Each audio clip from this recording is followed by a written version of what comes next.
اسمعوا ودعوكم من الذين يقولون لكم ناموا ولا تستيقظوا ما فاز الا النوم. صوموا ولا تتكلموا ان الكلام محرم. ان قيل ان نهاركم ليل فقولوا مظلم، او قيل هذا شهدكم مر فقولوا علقموا.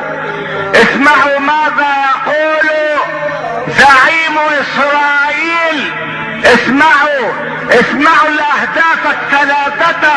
هذا الهدف الاول جاء ليجعل من مدينة القدس عاصمة لإسرائيل مدى الحياة، ولن يقبل التفاوض بشأنها، بل ولن يقبل أحدا يردد اسمها على لسانه.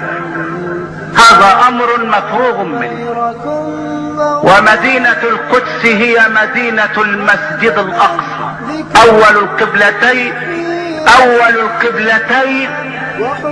وثالث الحرمين الشريفين، ومسرى سيد الخلق. يعلن بيجن أنه لن يقبل الكلام حول هذه المدينة.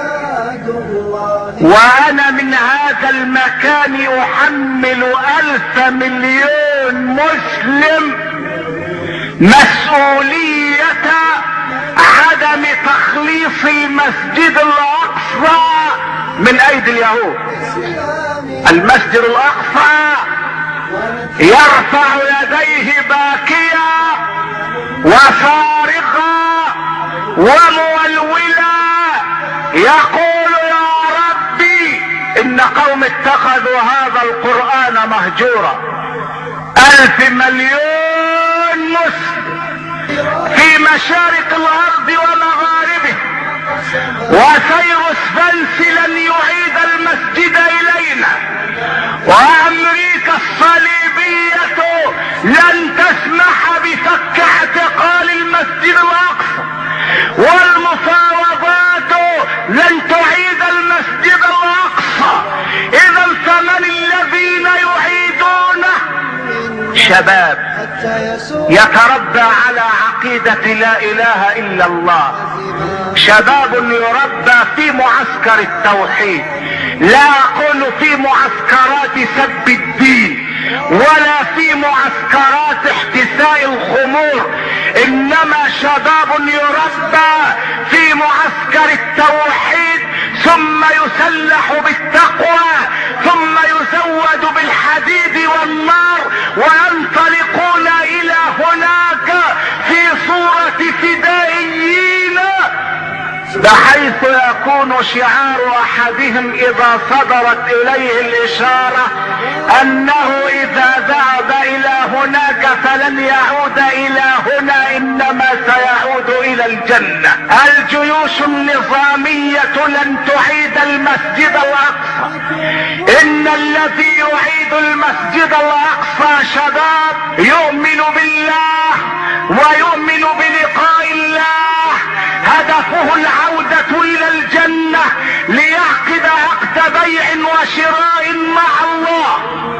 ليس هدفه وسامة ولا نيشانا ولا نصرا ولا ضدورة، انما يذهب من هنا املس الذراعين والكتفين، ولكنه مليء بتقوى الله ليعقد مع الله عقد بيع وشراء. الله سيعطيه الجنة ويشتري منه نفسه وماله. وهذا العقد يسجل في 3 محاكم: ابتدائية وكلية واستئناف عال. قال الله تعالى وعدا عليه حقا في التوراة والإنجيل والقرآن: ومن أوفى بعهده من الله لا أحد. بسم الله الرحمن الرحيم. سبحان الذي أسرى بعبده ليلا. يا روحي يا ابني دي ممكن تعرف تقولها تاني؟ تعرف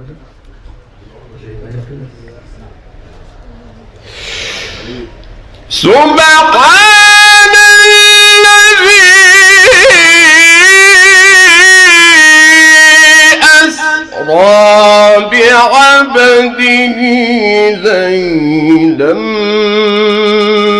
من المسجد الحرام إلى المسجد الأقصى الذي باركنا حوله. مولانا انت جاهد فينا عليك. سبحان الذي أسرى بعبده ليلا. يا ابني مش كده يا ابني. حاضر. زي ما هي كده. صدق رسول الله يا الله صلى الله عليه وسلم. خير في امتي ده في خير. سبحان الذي أسرى بعبده ليلا.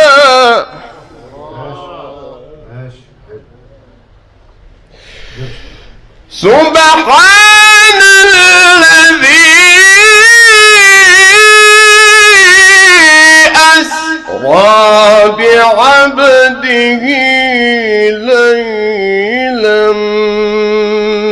من المسجد الحرام إلى المسجد الأقصى الذي باركنا حوله.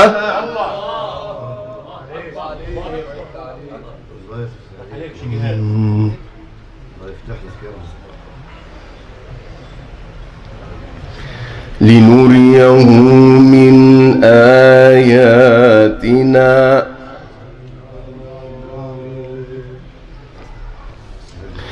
إنه هو السميع البصير.